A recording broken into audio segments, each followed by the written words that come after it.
2014년 4월 16일 온 나라가 진도 앞바다를 향해 울고 있던 그날, 수백 개의 촛불이 광장을 밝히고 모든 뉴스가 한 곳만을 비추던 그 밤, 제주 서쪽 끝 한 감귤 농장에서는 아무도 모르게 한 여자가 사라졌습니다. 35살 감귤 농장 주인 한소율. 남편은 아내가 바람을 쐬러 나갔다가 돌아오지 않았다고 신고했습니다. CCTV가 손에 꼽을 만큼 드물던 제주의 시골 마을에서 그녀의 마지막 행적을 증명할 방법은 없었죠. 경찰은 증거도 목격자도 없다며 단순 가출로 사건을 덮었습니다. 하지만 남편 오정환은 포기하지 않았습니다. 직접 아내의 얼굴을 그려 전국 방송에 나갔고 초상화 전시회까지 열며 아내를 그리는 화가 남편으로 온 나라의 눈물을 쥐어짰습니다.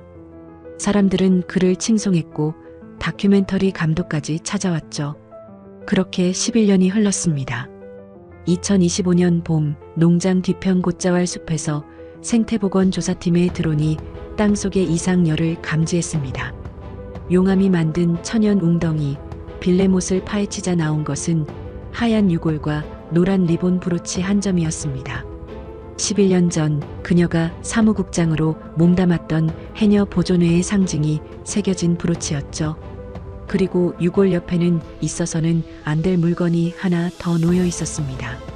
과연 11년 동안 아내를 그리며 눈물을 흘리던 그 남자의 캠퍼스 뒤에는 어떤 진실이 숨어 있었을까요? 그날의 이야기 시작합니다. 2025년 4월 제주 서부 한경면 곶자왈 일대는 아침부터 짙은 물안개에 휩싸여 있었습니다. 산림청이 발주한 생태보건 사업이 이 일대에서 한창이었죠. 용암이 만들어낸 원시림 곶자왈은 제주에서도 손꼽히는 생태보고였지만 수십 년간 방치된 탓에 외래종이 뿌리를 내리고 불법 투기된 쓰레기가 곳곳에 산을 이루고 있었습니다. 보건사업의 첫 단계는 지형 정밀 조사였습니다. 제주대학교 화산지질학 연구실 소속 양동아가 이 조사를 맡았죠. 35, 구릿빛 피부에 짧게 깎은 머리, 날씬하지만 다부진 체격의 양동아는 매일 새벽 5시면 곶자왈에 나와 드론을 띄웠습니다. 이날도 마찬가지였습니다. 자, 오늘은 서쪽 구역마저 끝내자. 양동아가 조수석에 앉은 대학원 후배 김태호에게 말하며 차 문을 열었습니다. 트렁크에서 드론 케이스를 꺼낸 김태호가 축축한 공기를 들이마시며 얼굴을 찡그렸습니다. 형, 여기 올 때마다 느끼는 건데 곶자왈이 왜 이렇게 음산하죠? 원시림이 다 그래. 오히려 이게 정상이야. 양동아가 능숙한 손놀림으로 드론의 프로펠러를 점검하며 대답했습니다. 열화상 카메라가 장착된 드론이 안개 속으로 소리 없이 떠올랐죠. 노트북 화면의 곶자왈의 지표면 온도가 알록달록한 색으로 펼쳐졌습니다. 대부분은 파란색과 초록색, 축축한 땅의 낮은 온도를 나타내는 색이었습니다. 양동아가 조이스틱을 조작하며 드론을 서쪽으로 천천히 이동시켰습니다. 감귤 농장 경계 울타리 너머 곶자왈 숲이 깊어지는 지점이었죠. 그때 화면 한쪽 구석에서 붉은 점 하나가 눈에 들어왔습니다. 양동아의 손가락이 멈췄습니다. 태호야, 이리 와서 이것 좀 봐. 김태호가 노트북 앞으로 고개를 들이밀었습니다. 짙은 숲 한가운데 주변보다 뚜렷하게 높은 온도를 보이는 지점이 붉은 원으로 표시되어 있었죠. 뭐예요, 이거? 동물 사체인가? 동물 사체면 이 정도 범위가 안 나와. 가로세로 2m는 돼 보이는데. 양동아가 화면을 확대하며 미간을 좁혔습니다. 지도상으로 보면 여기가 빌레못이네. 용암 함물지. 빌레못이요? 그 밑이 꺼져 있는데? 응, 용암이 흐르다 지하 공동이 무너져서 생긴 자연 웅덩이야. 깊이가 보통 5m에서 10m쯤 되거든. 양동아가 드론의 고도를 낮춰 빌레못 상공을 다시 한번 정밀 촬영했습니다. 붉은 점은 사라지지 않았죠. 오히려 시간이 지날수록 경계선이 더 선명해졌습니다. 유기물 분해열일 수도 있어. 뭔가 땅속에서 썩고 있다는 뜻이야. 양동아가 노트북을 접으며 자리에서 일어났습니다. 오늘 오후에 시추 장비 가져와서 직접 확인해보자. 오후 2시 양동아와 김태호는 조사팀 인원 3명을 더 데리고 빌레못으로 향했습니다. 곧자왈 숲은 사람의 발길을 거부하듯 울창한 덩굴과 이끼 낀 바위로 가득했죠. 30분 넘게 가시덤불을 헤치고 나서야 빌레못의 가장자리에 도착했습니다. 지름 4m쯤 되는 타원형의 움푹 꺼진 땅이었습니다. 바닥은 낙엽과 부식토가 켜켜이 쌓여 있었고 한쪽에는 동백나무 한 그루가 유독 크고 건강하게 서 있었죠.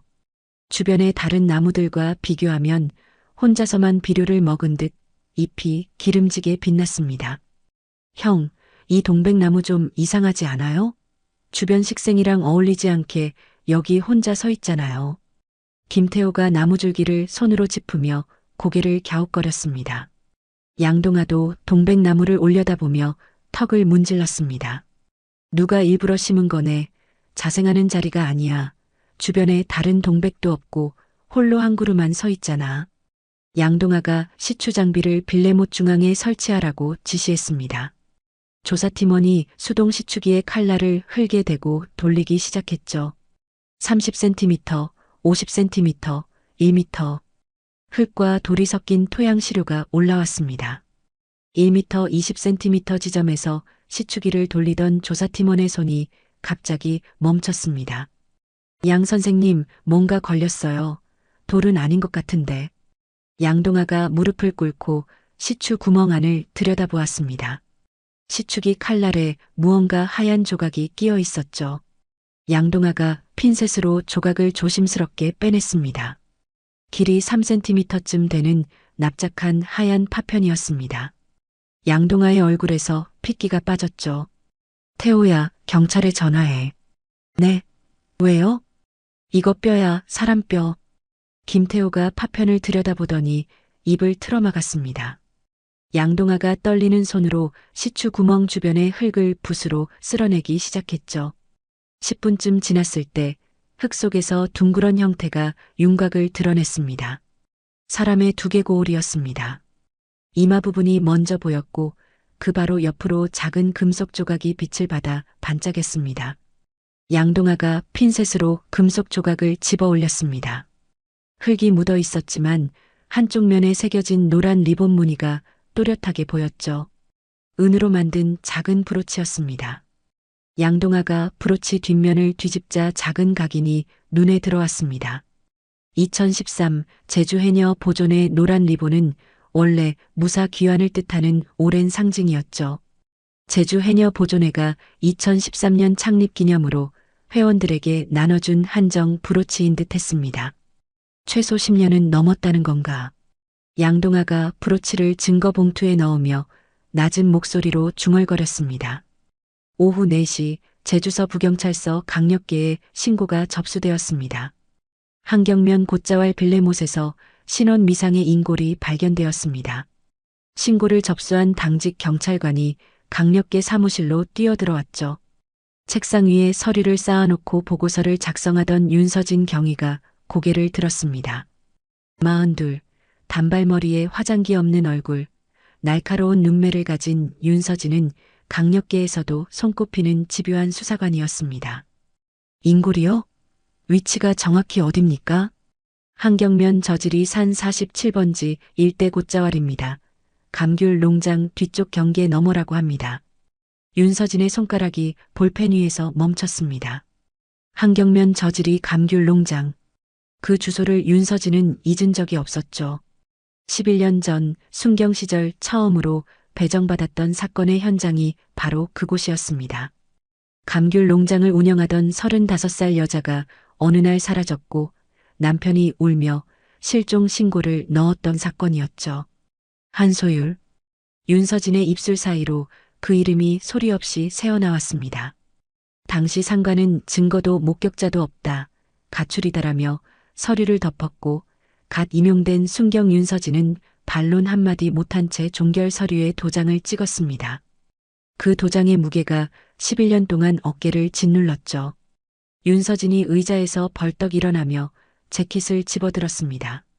감식반 출동 요청하고 저는 먼저 현장으로 갑니다. 당직 경찰관이 멈칫하며 물었죠. 경위님, 반장님한테 보고 먼저 안 하셔도 됩니까? 가면서 전화합니다. 윤서진이 사무실 문을 밀치고 나갔습니다.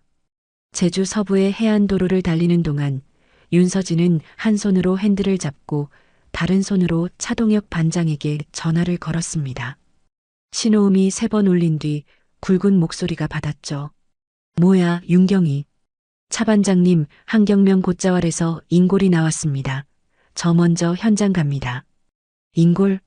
또 일제강점기 유골 아냐? 아닙니다. 2014년 추모 브로치가 같이 나왔다고 합니다. 11년 이내 유골입니다. 수화기 너머로 잠깐 침묵이 흘렀습니다. 알았어. 감식반 보낼 테니까 현장 보존부터 확실히 해놔. 네, 알겠습니다. 전화를 끄는 윤서진이 가속 페달을 밟았습니다. 오후 5시 윤서진이 빌레못 현장에 도착했습니다. 곶자왈 입구에는 양동아의 조사팀이 노란 차단 테이프를 두르고 현장을 지키고 있었죠. 윤서진이 차에서 내리자 양동아가 다가왔습니다. 경위님이십니까? 제주대 양동아입니다. 최대한 손대지 않고 보존했습니다. 수고하셨습니다. 양 선생님, 발견 경위를 간단히 설명해 주시죠. 양동아가 노트북을 펼쳐 아침에 촬영한 열화상 영상을 보여주었습니다. 붉은 점이 찍힌 화면을 본 윤서진이 물었죠. 이 열 반응이 유골에서 나온 겁니까? 직접적으로는 유골 자체가 아니라 유골 주변에 유기물이 분해되면서 미생물 활동이 일어나고 그 과정에서 열이 발생한 겁니다. 토양이 뒤섞인 데다 최근 기온이 올라서 반응이 활발해진 거죠. 11년이나 된 유골에서 아직도 분해열이 나옵니까? 빌레못 특성상 물이 고이고 산소가 차단되면서 분해가 매우 느리게 진행됐을 겁니다. 일종의 자연 냉장고 같은 환경이라 보시면 됩니다. 윤서진이 고개를 끄덕이며 빌레못 안으로 내려갔습니다. 경사면을 타고 3미터쯤 내려가자 시추 구멍 주변에 드러난 두개고울이 보였죠. 윤서진이 무릎을 꿇고 두개고울을 들여다보았습니다. 흙에 반쯤 묻힌 채로 왼쪽 측두부가 안쪽으로 움푹 꺼져 있었습니다. 윤서진의 눈이 가늘어졌죠. 양동아가 증거 봉투에 담긴 브로치를 건넸습니다. 윤서진이 봉투를 들어 빛에 비춰보았습니다. 은빛 바탕에 새겨진 노란 리본, 그리고 뒷면에 아주 작은 글씨로 새겨진 제작 번호가 보였죠. 이 브로치 2013년 제주해녀 보존회 창립 기념품입니다. 양동아가 설명을 덧붙였습니다. 회원들에게만 300개 한정으로 나눠줬다고 합니다. 300개면 수령자 명단이 있겠네요. 그리고 한소율 씨가 그 보존회 사무국장이었죠. 윤서진이 브로치를 다시 봉투에 넣으며 일어섰습니다. 그때 감식반 차량 2대가 곶자왈 입구에 도착했죠. 하얀 방호복을 입은 감식반 요원 4명이 장비를 들고 빌레못으로 내려왔습니다. 두개고울 주변 반경 3m, 흙을 1cm 단위로 걷어내면서 전수조사하세요. 뼈 조각 하나 섬유한 울도 놓치면 안 됩니다. 윤서진이 감식반에 지시를 내렸습니다. 감식반 요원들이 붓과 모종삽을 들고 작업을 시작했죠. 흙이 한 겹씩 벗겨질 때마다 유골의 전체 윤곽이 점점 모습을 드러냈습니다.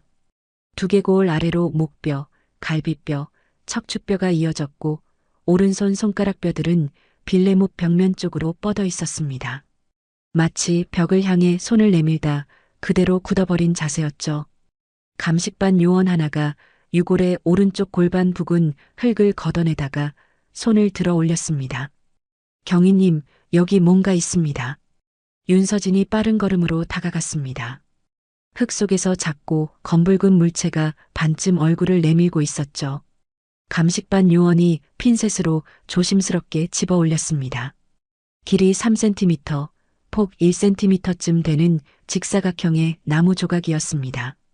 한쪽 면이 매끄럽게 깎여 있었고 표면에 검붉은 오칠 자국이 남아 있었죠. 이건 도장 같은데요. 정각 도장. 양동아가 옆에서 들여다보며 말했습니다. 오칠까지 했으면 꽤 정성 들여 만든 물건이네요. 윤서진이 봉투에 담긴 도장을 눈앞으로 가져갔습니다. 한쪽 면에 새겨진 글자가 흙에 묻혀 제대로 보이지 않았지만 회계 일부가 희미하게 드러나 있었죠. 이거 국과수 보내서 글자 복원하고 성분 분석까지 해주세요. 윤서진이 봉투를 증거함에 넣으며 감식반 요원에게 말했습니다. 그 외에도 유골 주변에서 몇 가지 물건이 더 나왔죠. 검게 삭은 방수 1000조각, 녹이 쓴 금속 지퍼 손잡이, 그리고 뭉개진 지폐 뭉치. 윤서진은 빌레못 바깥으로 올라왔습니다. 곶자왈 너머로 감귤 농장의 지붕이 보였죠. 11년 전 윤서진이 순경 완장을 차고 처음으로 밟았던 그 농장이었습니다. 주머니에서 휴대전화를 꺼내 차동혁 반장에게 다시 전화를 걸었습니다. 차 반장님, 현장 상황 보고 드립니다. 유골 상태와 부장품으로 보아 2014년 전후에 매장된 것으로 추정됩니다. 2014년? 그때 그 근처에서 실종 사건 있었나? 한소율 실종 사건, 2014년 4월 17일 신고 접수, 같은 해 8월 증거 불충분으로 가출 종결 처리된 사건입니다. 수화기 너머로 차동혁이 기억을 더듬는 듯 잠시 멈칫했습니다. 아, 그 감귤 농장 사모님 사건? 남편이 방송에 나와서 그림 들고 울던 그 사건? 네, 그 사건입니다. 윤경이, 너 그때 그 사건 초동 수사에 참여했었지? 네, 그렇습니다. 윤서진이 입술을 꽉 깨물었습니다. 알았어. 내일 아침 팀 회의 소집한다. 국과수 의뢰부터 당장 넣어. 전화를 끄는 윤서진이 빌레모 쪽을 한 번 더 돌아보았습니다. 동백나무 한 그루가 저녁바람에 잎을 흔들고 있었죠. 유독 크고 건강한 그 나무 아래 11년 동안 누군가가 빛도 소리도 없는 어둠 속에 묻혀 있었습니다. 윤서진은 주먹을 꽉 쥐고 현장을 빠져나왔습니다. 다음 날 아침 유골 발견 소식이 뉴스를 탔습니다. 제주 서부 곶자왈 생태복원 현장에서 신원 미상의 유골이 발견되었습니다. 경찰은 유골 주변에서 2013년 제작된 지역단체 기념 브로치가 함께 출토된 점에 주목하고 있습니다. 앵커의 차분한 목소리가 전파를 탔고 그로부터 채 2시간도 지나지 않아 곶자왈 입구에 낡은 흰색 봉고 트럭 한 대가 먼지를 일으키며 급히 멈춰섰죠. 운전석 문이 벌컥 열리더니 50줄에 접어든 마른 체격의 남자가 뛰어내렸습니다. 흐트러진 회색빛 머리카락, 물감 자국이 군데군데 묻은 낡은 남색 작업 점퍼, 그리고 핏줄이 선 충혈된 눈. 오정환이었습니다. 11년 전 아내 한소율이 사라진 뒤 오정환은 직접 그린 아내의 초상화를 들고 전국 방송에 출연하며 아내를 그리는 화가 남편으로 세상에 알려진 인물이었죠. 미술교사 시절 갈고 닦은 솜씨로 아내의 얼굴을 수십 장 그려냈고 그 그림들로 전시회를 열어 수익금을 실종자 가족 지원 단체에 기부하는 퍼포먼스까지 펼쳤습니다. 사람들은 오정환을 한 여자만을 사랑한 순정남이라 불렀고 다큐멘터리 제작진까지 찾아올 만큼 유명세를 탔죠. 곶자왈 입구를 막고 선 경찰관 2명이 오정환의 앞을 가로막았습니다. 여기는 출입 통제 구역입니다. 들어가실 수 없습니다. 오정환이 경찰관의 어깨를 붙잡으며 목소리를 떨었습니다. 여기가 우리 농장 바로 뒤쪽이에요. 뉴스에서 봤습니다. 혹시 제 아내 한소율 아닙니까? 제발 확인만 시켜주세요. 아직 신원이 확인되지 않은 유골입니다. 일단 진정하시고. 진정이 됩니까? 11년을 기다렸단 말입니다. 오정환이 통제선 너머를 향해 몸을 밀어붙였죠. 경찰관 2명이 양쪽 팔을 잡고 버텼습니다. 신랑이 소식을 전해 들은 윤서진이 빌레모 쪽에서 급히 올라왔습니다. 통제선 앞에서 경찰관과 몸싸움을 벌이는 오정환의 얼굴이 눈에 들어왔죠. 11년 전 서부경찰서 민원실에서 실종 신고서를 쓰며 눈물을 쏟던 그 남자였습니다. 당시 38이던 오정환은 어느새 49이 되어 있었죠. 세월이 파놓은 깊은 주름과 푸석한 피부가 지난 11년의 무게를 고스란히 보여주었습니다. 오정환 씨, 윤서진이 차분한 목소리로 다가갔습니다. 오정환이 고개를 돌렸죠. 충혈된 눈이 윤서진의 얼굴 위를 더듬었습니다. 실례지만 누구? 제주서부경찰서 강력계 윤서진 경위입니다. 11년 전 한소율 씨 실종 사건 초동 수사에 참여했었습니다. 오정안의 눈에 무언가 번뜩이는 빛이 스쳤습니다. 아, 그때 그 젊은 순경, 기억납니다. 오정안이 윤서진의 손을 덥석 잡았죠. 형사님, 아니 경위님, 저 안에 있는 게 우리 소율이 맞습니까? 제발 말해주세요. 아직 신원이 확인되지 않았습니다. 국과수의 감정을 의뢰한 상태이고 결과가 나오려면 며칠 걸립니다. 하지만 여기가 우리 농장 뒤쪽이잖아요. 소율이가 사라진 곳이 바로 여기란 말입니다. 오정안의 목소리가 갈라지며 어깨가 들썩였습니다. 윤서진이 오정안의 손을 조심스럽게 놓으며 말했죠. 오정안 씨, 지금은 현장 보존이 가장 중요합니다. 결과가 나오는 대로 바로 연락드리겠습니다. 오정안이 통제선 너머 곶자왈 숲을 멍하니 바라보았습니다. 나뭇가지 사이로 감식반 요원들의 하얀 방호복이 어른거렸죠. 오정안의 무릎이 천천히 꺾이더니 그대로 흙바닥에 주저앉았습니다. 두 손으로 얼굴을 감싸 쥔 채 어깨를 들썩이며 흐느꼈죠. 소율아, 이런 데서 뭘 하고 있어. 11년 동안 내가 얼마나. 소리가 잦아들며 흐느낌만 남았습니다. 현장 뒤쪽에 진을 치고 있던 기자 대여섯 명이 카메라를 들고 달려왔죠. 셔터 소리가 연달아 터졌고 한 기자가 마이크를 들이밀었습니다. 오정안 씨, 11년 만에 아내분의 유골이 발견된 심정이 어떠십니까? 윤서진이 기자들 앞을 가로막으며 손바닥을 내밀었습니다. 취재는 경찰 브리핑 때 하시고 지금은 물러나 주십시오.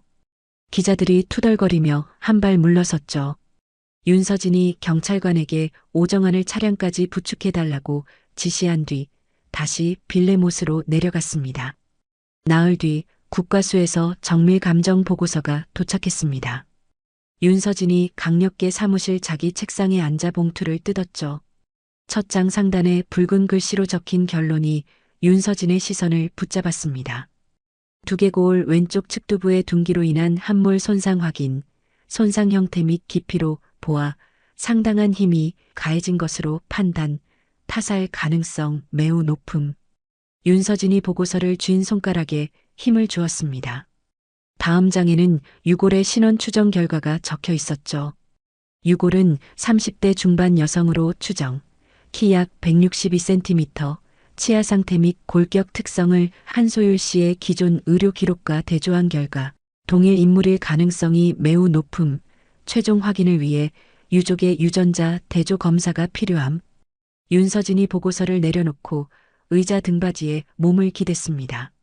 11년 전 가출이라는 두 글자로 덮어버린 사건이 타살로 뒤집히는 순간이었죠. 윤서진은 곧장 차동혁 반장실로 향했습니다. 서류를 읽어내린 차동혁이 무거운 한숨을 내쉬었죠. 타살이라 11년 묵은 사건을 다시 파야 한다는 얘기네. 차 반장님, 재수사 공식 승인해 주십시오. 이번에는 제대로 하겠습니다. 재수사는 승인한다. 대신 윤경위, 감정 섞지 마. 11년 전 종결에 내 도장이 찍혀 있다는 거 알지? 윤서진이 입술을 꽉 깨물며 고개를 끄덕였습니다.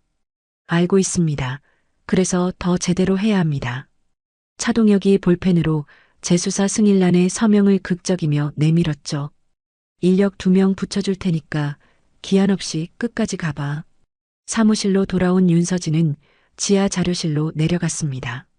형광등이 깜빡이는 좁은 통로를 지나 철제 캐비닛 앞에 섰죠.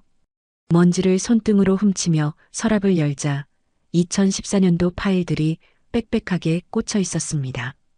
윤서진이 손가락으로 파일 제목을 하나씩 짚어나갔죠. 한소율 실종 사건이라고 검은 유성펜으로 적힌 누런 파일철이 손에 잡혔습니다. 두께가 고작 손가락 2마디쯤밖에 안 되는 앙상한 파일이었습니다. 윤서진이 파일을 가슴에 안고 자기 책상으로 돌아왔죠. 파일을 펼치자 11년 전의 기록들이 모습을 드러냈습니다. 실종 신고서, 참고인 진술조서, 현장 사진 몇 장, 그리고 종결 보고서. 실종 신고서 상단에는 2014년 4월 17일 오전 8시라는 접수 시각이 찍혀 있었죠. 신고자 이름 오정환. 윤서진이 오정환의 당시 진술조서를 펼쳤습니다. 아내가 4월 16일 저녁에 집을 나갔습니다. 세월호 사고 뉴스를 보고 너무 괴로워하더니 바람 좀 쐬고 온다며 나갔는데 아침이 되도록 돌아오지 않았습니다. 진술서 두 번째 장으로 넘어갔죠. 아내는 평소에도 힘든 일이 있으면 혼자 걷는 습관이 있었습니다. 하지만 하루 이상 연락이 안 된 적은 처음입니다. 제발 찾아주십시오. 세 번째 장 말미에 추가 진술이 적혀 있었습니다. 아내가 나가기 전에 다투거나 한 적은 절대 없습니다. 부부 사이가 원래 좋은 편이었습니다. 윤서진이 진술서를 내려놓고 당시 탐문 기록을 확인했죠. 탐문 대상자는 고작 3명이었습니다. 이웃 주민 1명, 마을 통장, 그리고 농장 일꾼 1명. 3명 모두 특이한 점을 목격하지 못했다는 판에 박은 듯 같은 답변이 적혀 있었습니다. 윤서진의 미간이 좁아졌죠. 3명, 고작 3명만 만나고 끝냈다고? 11년 전 이 사건을 맡았던 선임 형사의 얼굴이 떠올랐습니다. 정년을 앞두고 사건 처리 속도만 신경 쓰던 사람이었죠. 윤서진은 당시 순경으로서 선임의 판단에 이의를 제기할 처지가 아니었습니다. 하지만 종결보고서 마지막 장에 찍힌 자신의 직위는 지금 보아도 눈이 따가웠죠. 파일 뒤쪽에 첨부된 현장 사진들을 한 장씩 넘겼습니다. 농장 전경, 거실, 안방, 그리고 창고. 사진 속 창고 바닥은 깨끗하게 정돈되어 있었죠. 윤서진이 사진을 돋보기로 자세히 살폈습니다. 이상하네. 농장 창고치고는 너무 깨끗해. 윤서진이 혼잣말을 내뱉으며 사진 귀퉁이를 짚었습니다. 바닥 한쪽 구석의 시멘트색이 주변보다 미세하게 밝았죠. 최근에 무언가를 닦아내거나 덧칠한 흔적처럼 보였지만 당시 수사관은 이 부분을 전혀 언급하지 않았습니다. 윤서진이 수첩에 창고 바닥, 시멘트색 차이, 재확인 필요라고 또박또박 적었습니다. 다음으로 참고인 사진을 꺼냈죠. 오정환이 당시 경찰서 조사실에서 찍힌 사진이었습니다. 물감 얼룩이 묻은 남색 바람막이 점퍼를 입고 두 손을 무릎 위에 올린 채 카메라를 응시하고 있었죠. 초점 없는 눈, 벌겋게 부은 코, 온전한 슬픔의 표정. 누가 봐도 아내를 잃고 넋이 나간 남편이었습니다. 윤서진이 점퍼의 주머니 부분을 돋보기로 확대했죠. 왼쪽 가슴 주머니의 지퍼가 반쯤 열려 있었고 주머니 안에 무언가 불룩한 것이 들어있는 것처럼 천이 볼록 튀어나와 있었습니다. 윤서진이 사진 뒤에 적힌 압수물 목록을 확인했죠. 점퍼 주머니에서 나온 물건, 지갑, 담배, 라이터. 도장은 목록에 없었습니다. 윤서진이 수첩에 한 줄을 더 적었습니다. 오정환, 점퍼 주머니, 57 도장. 어디서 빠졌나? 그때 책상 위 유선 전화가 울렸습니다. 윤경희 국과수 감식 2팀입니다. 빌레몬 6홀 주변에서 수거한 추가 감정 결과 나왔습니다. 말씀하세요. 6홀의 오른손 손가락뼈 사이에서 빌레못 벽면의 현무암 성분이 검출됐습니다. 윤서진의 등줄기가 서늘해졌죠. 그게 무슨 뜻입니까? 쉽게 말씀드리면 이 사람이 빌레못에 떨어진 뒤에도 살아있었다는 뜻입니다. 벽면을 손으로 긁은 겁니다. 빠져나가려고요. 윤서진이 수화기를 쥔 손에 힘을 주었습니다. 빛 한 줄기 들지 않는 용암 웅덩이 바닥에서 누군가가 손톱이 부서지도록 벽을 긁으며 살려달라고 발버둥 쳤을 모습이 머릿속에 그려졌죠. 감사합니다. 추가 결과 나오면 바로 알려주십시오. 전화를 끊은 윤서진이 자리에서 일어나 화이트보드 앞으로 걸어갔습니다. 보드 중앙에 한소율이라고 적고 그 아래에 2014년 4월 16일 실종이라고 썼죠. 오른쪽에는 오정환, 남편이라고 적었습니다. 왼쪽에는 물음표 하나를 크게 그려 넣었죠. 보드 아래쪽에 붉은 글씨로 한 줄을 추가했습니다. 타살, 생매장 가능성. 윤서진이 한 발 물러서서 화이트보드 전체를 바라보았습니다. 11년 전 2장짜리 종결보고서로 덮어버린 사건이 이제 이 보드 위에서 다시 살아나고 있었죠. 윤서진이 수첩을 주머니에 넣으며 중얼거렸습니다. 한소율 씨, 이번에는 끝까지 가겠습니다.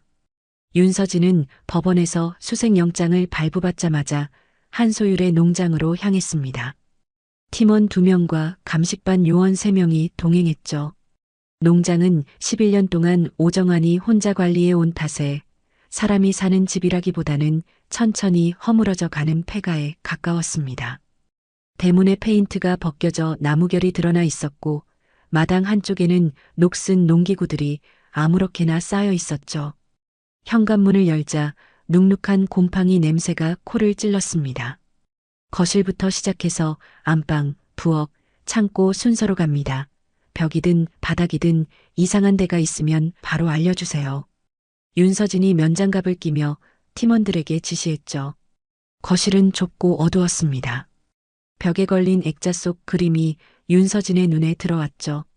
한소율의 얼굴이었습니다. 오정환이 직접 그린 초상화로 부드러운 미소를 짓고 있는 35살의 한소율이 캠퍼스 안에서 이쪽을 바라보고 있었습니다. 윤서진이 시선을 거두고 서랍장을 열었죠.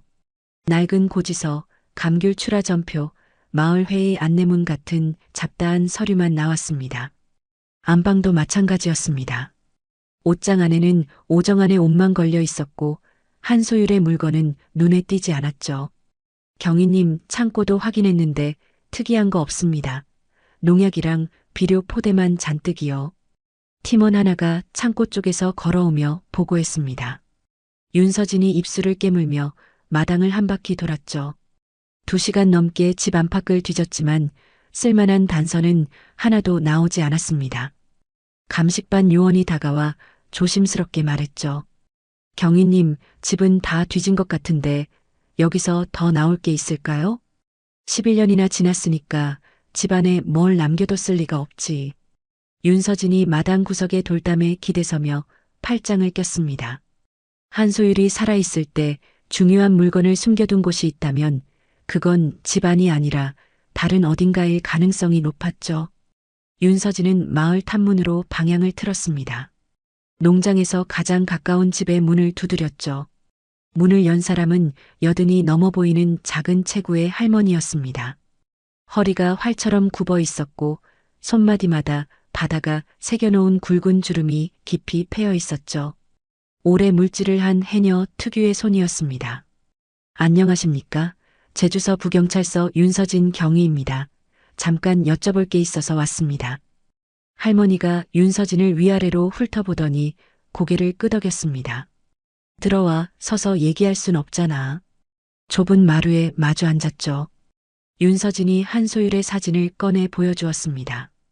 혹시 한소율 씨에 대해 기억나시는 게 있으십니까? 할머니의 눈이 사진 위에 오래 머물렀습니다.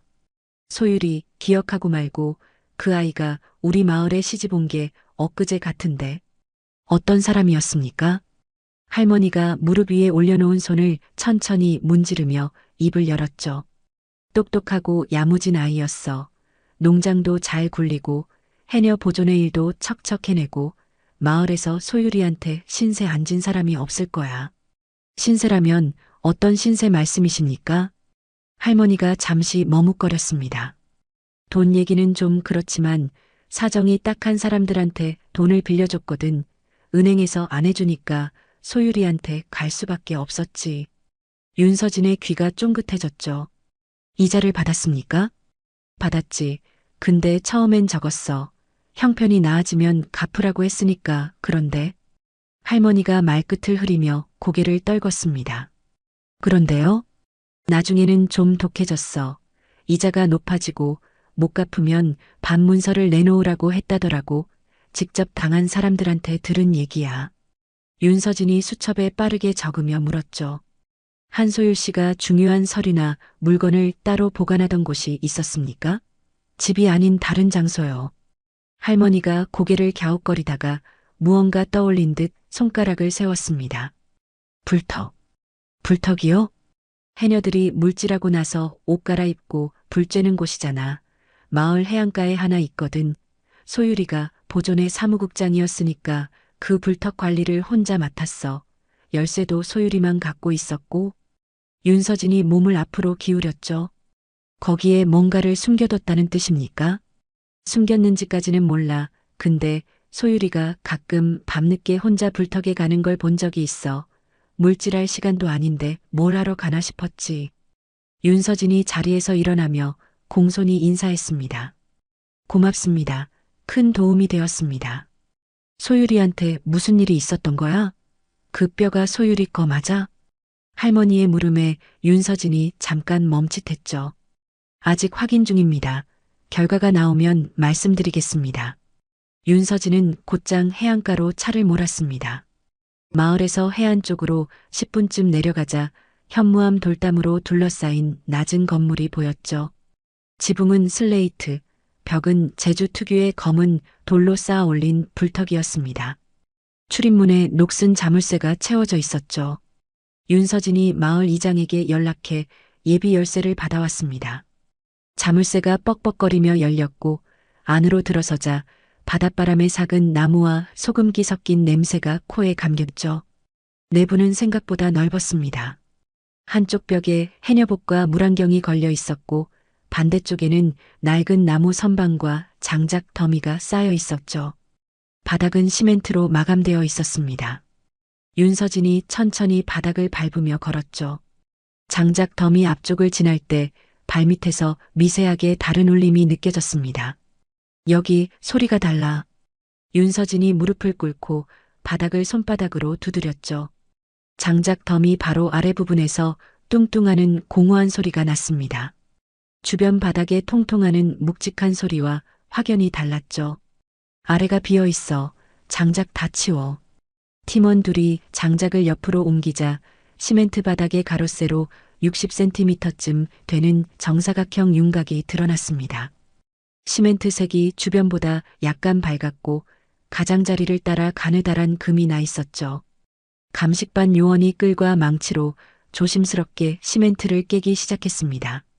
시멘트 아래에서 합판 뚜껑이 나왔고 합판을 들어 올리자 깊이 50cm쯤 되는 빈 공간이 입을 벌렸죠. 윤서진이 손전등을 비추었습니다. 빈 공간 안에 검은 비닐로 꼼꼼하게 감싼 꾸러미가 3개 놓여 있었습니다. 윤서진이 면장갑을 낀 손으로 첫 번째 꾸러미를 들어 올렸죠. 비닐을 벗기자 투명한 지퍼백 안에 서류 뭉치가 들어 있었습니다. 가장 위에 놓인 서류를 본 순간 윤서진의 손이 멈췄죠. 차용증이었습니다. 차용인 배상훈, 금 8억 원 정, 2013년 11월 20일.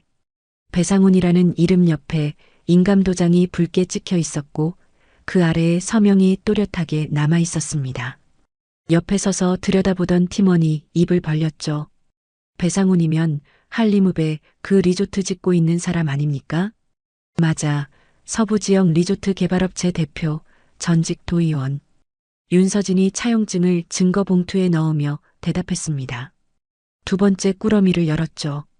검은색 표지에 장부 3권이 나왔습니다.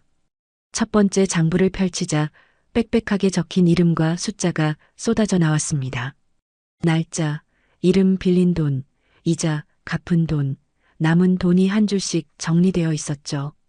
이자란을 훑어보던 윤서진의 미간이 점점 좁아졌습니다. 한 달에 12%, 이건 완전히 목을 조르는 짓이잖아. 팀원이 장부를 옆에서 함께 들여다보며 혀를 찼죠. 이름들 보세요. 다 이 마을 사람들이에요. 70대, 80대 어르신들이요. 윤서진이 장부 페이지를 넘겼습니다. 끝에 가까울수록 미납이라는 붉은 글씨가 늘어났고 그 옆에는 토지 위임장 수령이라는 메모가 반복적으로 등장했죠. 세 번째 꾸러미를 열자 서류 묶음이 나왔습니다. 토지 위임장이었죠. 한 장씩 넘길 때마다 마을 노인들의 이름과 도장이 찍힌 위임장이 나왔습니다. 내용은 한결같았죠. 본인 소유의 토지에 관한 일체의 처분 권한을 한소율에게 위임한다. 위임장만 23장이었습니다. 윤서진이 위임장 뒷면에 적힌 집원들을 수첩에 옮겨 적었죠. 한경명과 한림읍 일대의 토지가 대부분이었습니다. 이 집원들 어디서 많이 본 것 같지 않아? 팀원이 고개를 갸웃거렸죠. 제가 확인해 보겠습니다. 팀원이 휴대전화로 지도를 검색하더니 눈을 크게 떴습니다. 경위님, 이 땅들이 전부 배상훈 씨 리조트 개발 예정 부지 근처예요. 윤서진이 차용증, 장부, 위임장을 나란히 바닥에 펼쳐놓고 내려다보았습니다.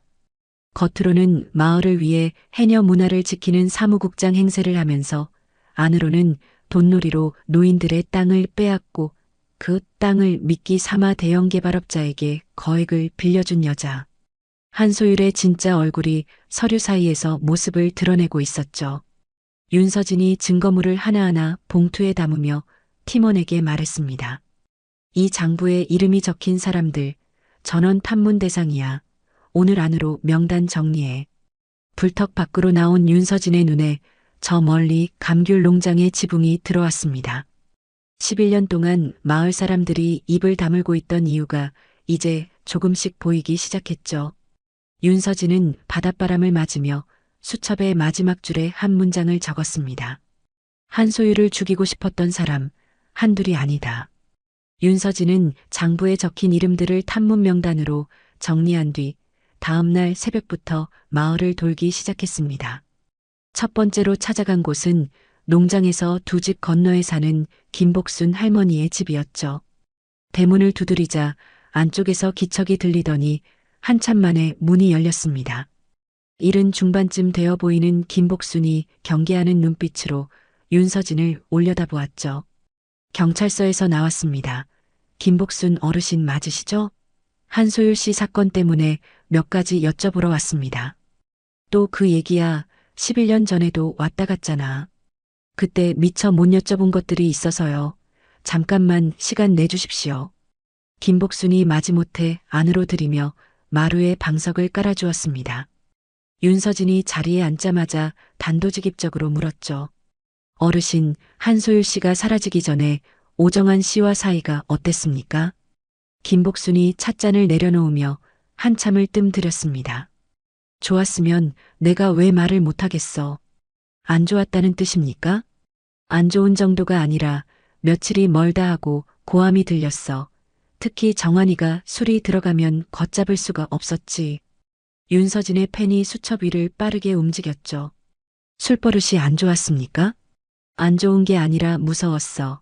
낮에는 온순하다가 밤에 술만 마시면 소리를 지르고 물건을 집어던지고 한 번은 소율이가 팔에 멍이 잔뜩 든 채로 밭에 나온 적이 있었는데 김복순이 말을 멈추고 입술을 꾹 다물었습니다.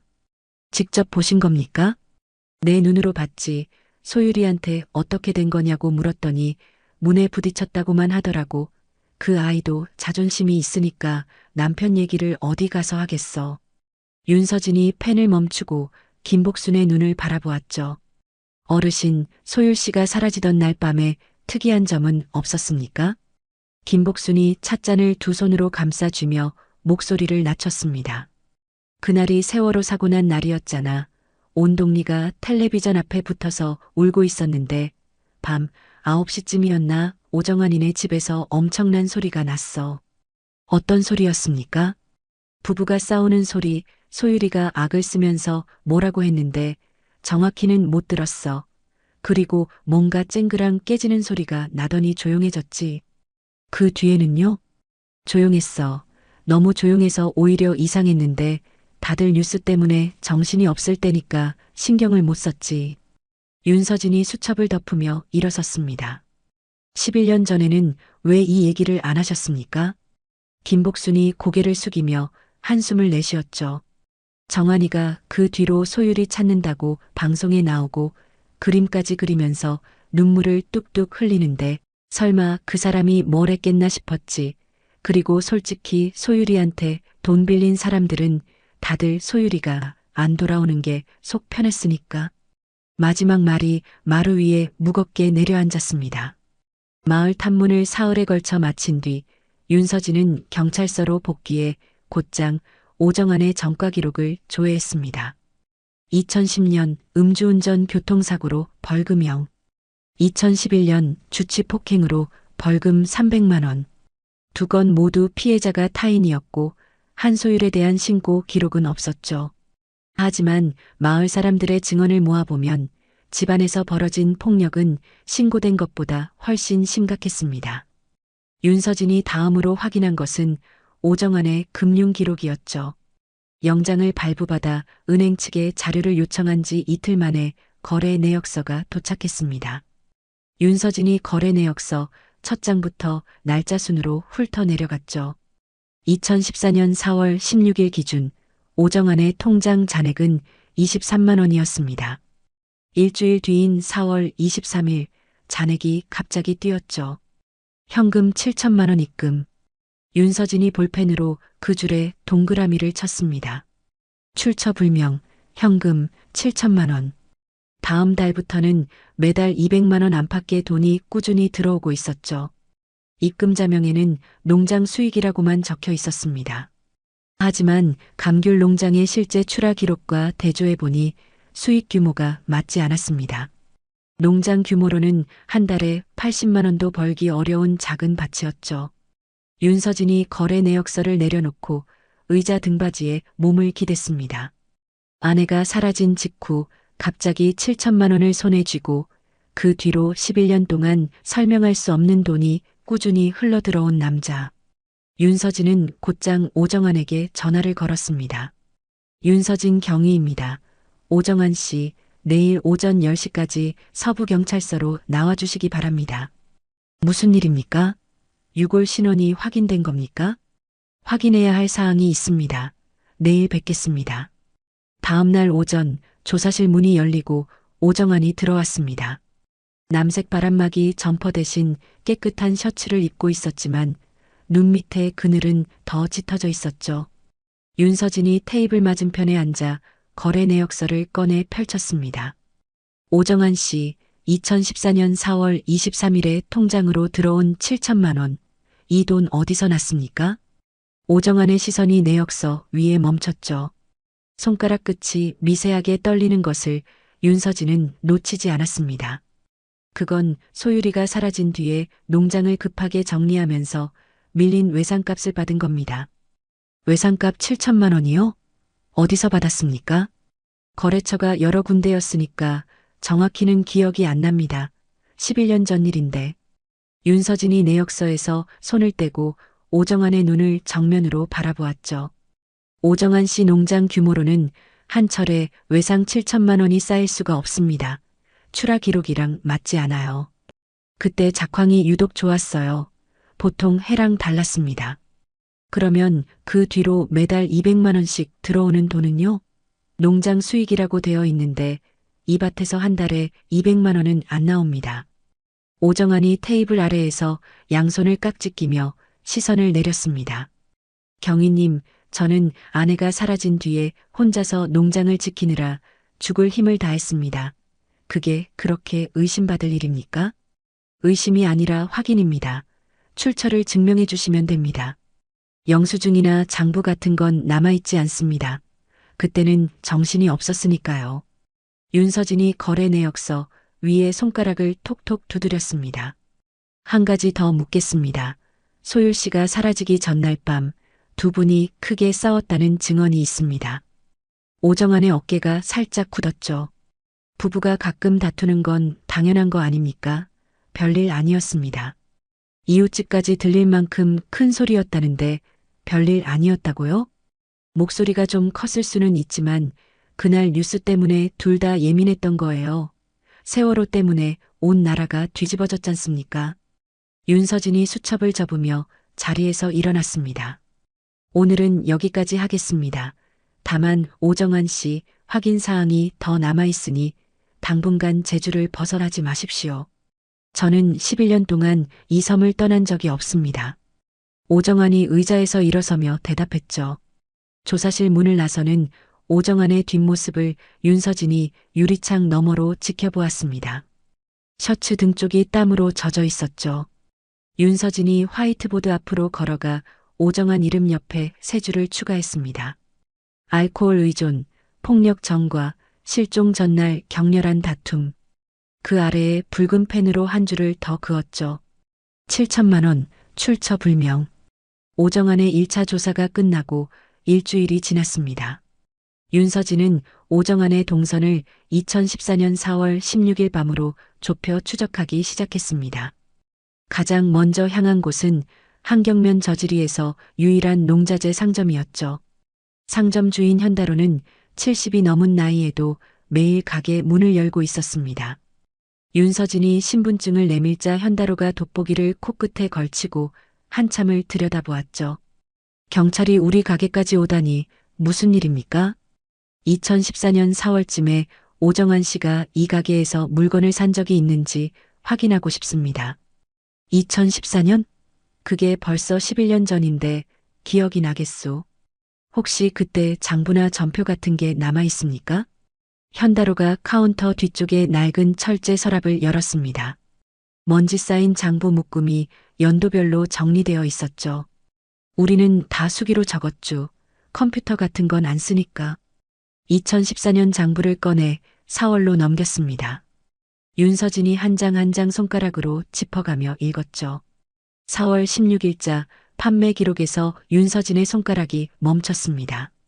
4월 16일 오정환 생석회 40kg 2포대 현금. 윤서진이 그 줄을 2번 읽었습니다. 어르신, 생석회를 감귤 농장에서 쓰는 경우가 있습니까? 현다로가 고개를 기울이며 대답했죠. 토양산도 맞출 때 쓰기는 하는데 보통 겨울에 사지 4월에 사는 사람은 없어. 그때는 감귤에 약치는 철이니까. 오정환 씨가 왜 샀는지 말하던가요? 기억이 안 나. 근데 그날 가게에 손님이 거의 없었어. 세월호 사고 뉴스 때문에 다들 집에 틀어박혀 있었으니까. 그래서 오정환이 온 건 기억이 나. 저녁 7시쯤이었을 거야. 윤서진이 장부 해당 페이지를 사진으로 찍고 상점을 나왔습니다. 다음 행선지는 농장 북쪽에 사는 이웃 부재중이었죠. 부재중은 농장과 곶자왈 사이에 있는 유일한 민가의 주인이었습니다. 60 넘은 부재중이 텃밭에서 호미질을 하다가 윤서진을 보고 일어섰죠. 경위님, 저번에 오시더니 또 오셨수다.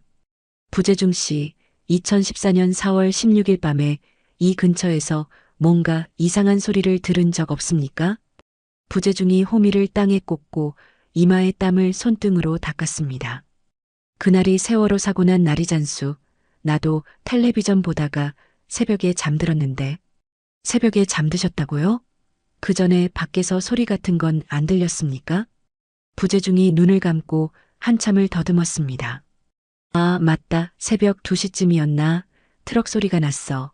엔진 소리가 시끄러워서 잠이 깼는데 곶자왈 쪽으로 올라가는 소리였어. 트럭이 어디로 갔는지 보셨습니까? 안 봤어. 커튼만 살짝 젖혀서 확인했는데 불빛이 곶자왈 쪽으로 올라가고 있었어. 그리고 1시간쯤 뒤에 삽질하는 소리가 들렸는데 퍽퍽 하는 소리가 바람 타고 넘어오더라고. 신고는 안 하셨고요? 부재중이 민망한 듯 목을 극적였죠.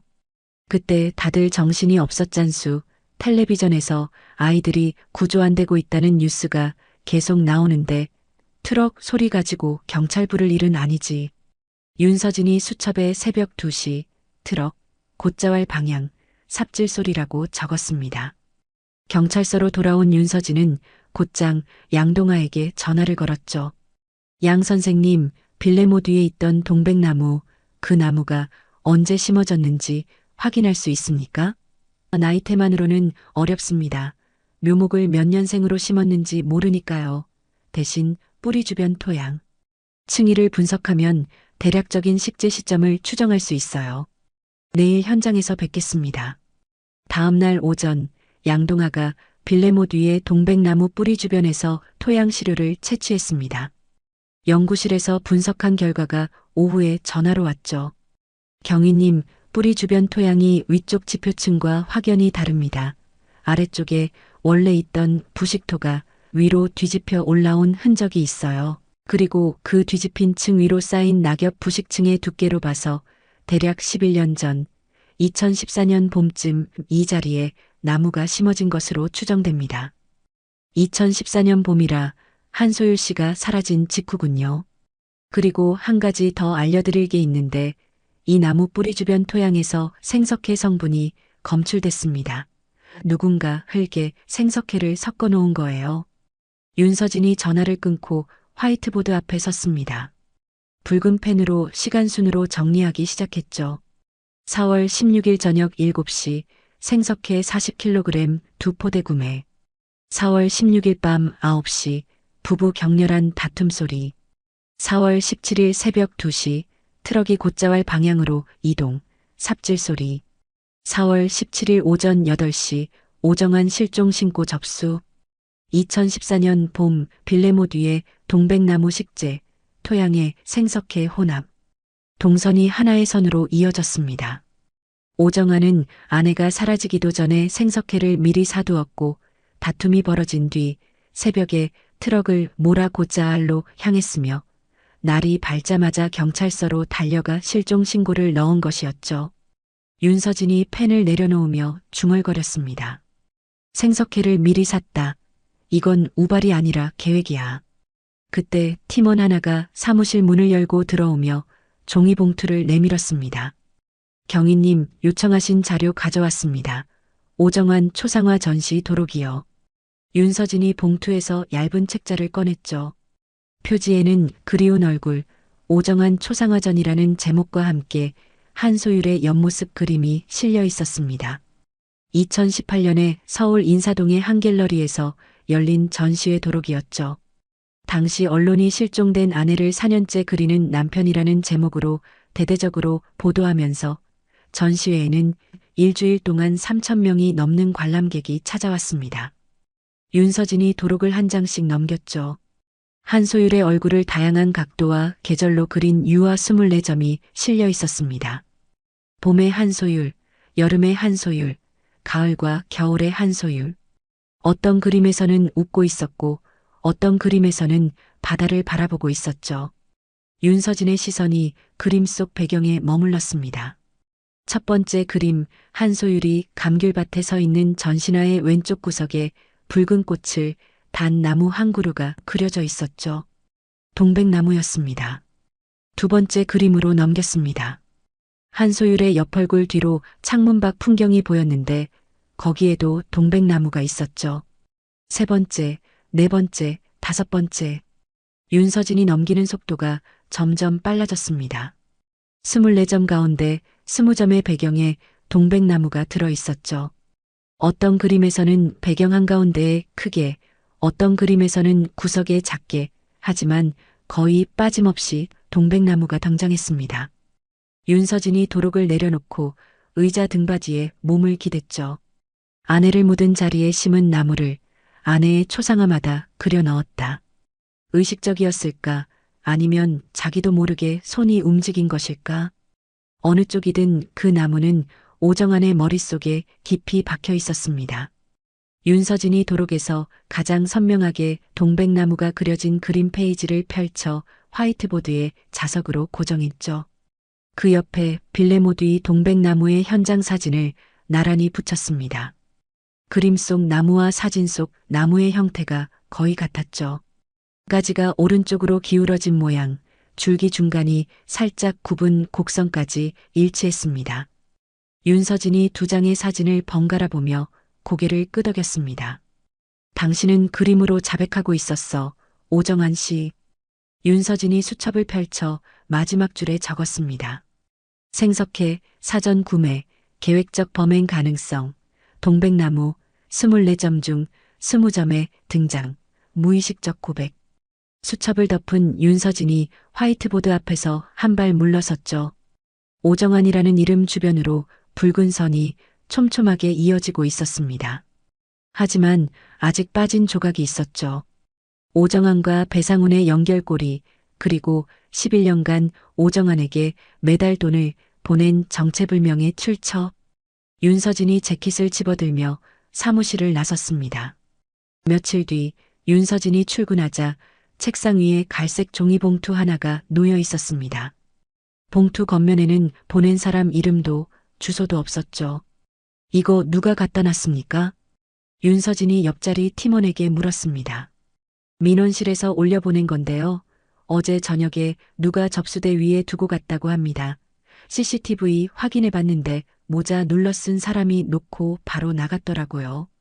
윤서진이 봉투를 뜯자 안에서 검은색 USB 하나가 툭 떨어졌습니다. USB에는 하얀 테이프가 감겨 있었고 그 위에 볼펜으로 2014년 4월 17일이라고 적혀 있었죠. 윤서진이 USB를 컴퓨터에 꽂았습니다.